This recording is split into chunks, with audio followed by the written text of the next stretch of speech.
suite. Mais d'abord, l'édito international. Bonjour Vincent Hervouette. Oui, bonjour Dimitri, comment ça va? Ça bonjour va très bien. Vladimir, il fait un peu chaud dans le studio. Vladimir Poutine accueille ce matin le sommet des BRICS pour 3 jours, Vincent. Oui, c'est une semaine radieuse pour Vladimir Poutine. Hier, le monde a découvert que la Corée du Nord lui avait confié des milliers de soldats qu'il va engager sur le front ukrainien. L'OTAN n'est pas prêt d'en faire autant. Le bain de sang peut continuer aussi longtemps qu'il le décidera et on ne voit pas trop pourquoi il arrêterait.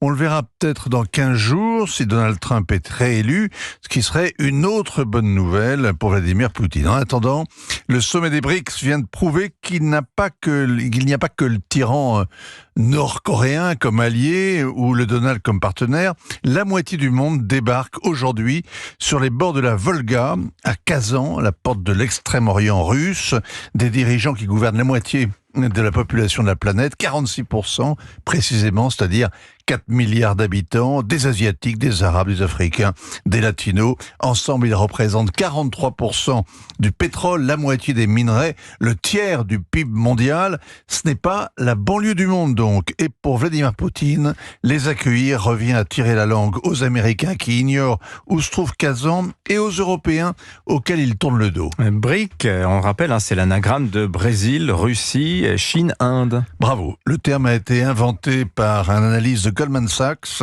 épaté par leur croissance au début des années 2000. On a rajouté un S pour les Sud-Africains, qui sont venus plus tard, et il faut maintenant parler des BRICS+, car l'Égypte, l'Iran, l'Éthiopie, les Émirats Arabes Unis ont intégré cette année ce bloc des pays émergents, et peut-être aussi l'Arabie Saoudite. C'est un club assez sélect, n'y entre pas qui veut. À 5, ils sont restés à peu près unis, malgré tout ce qui les oppose, parce que la Chine veut un réseau d'alliances pour supplanter les Américains, l'Inde veut des infrastructures, et la Russie redevenir un empire, et que plus personne n'ose lui marcher sur les pieds.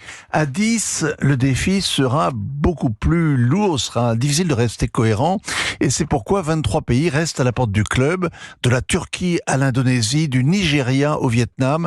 Les BRICS, c'est pas l'Europe sans frontières et sans fin, c'est pas non plus une sorte d'ONU des anciens pauvres et des nouveaux riches. Au début, les BRICS se vantaient d'être le monde de demain. Désormais, ils se présentent comme l'autre face du monde.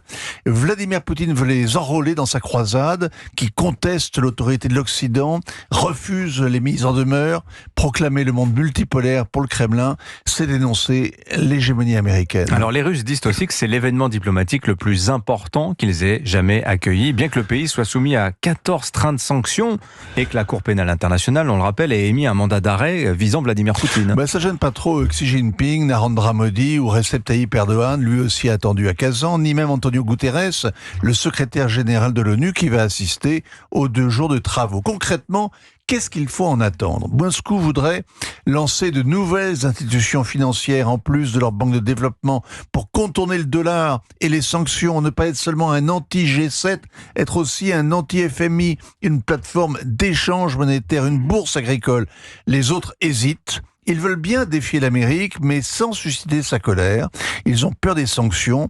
Sur le papier, les BRICS, c'est un mur. Dans les faits, pour l'instant, les BRICS, ça ne casse rien. Signature Europe 1, Vincent Hervouette. Merci Vincent, 7h40.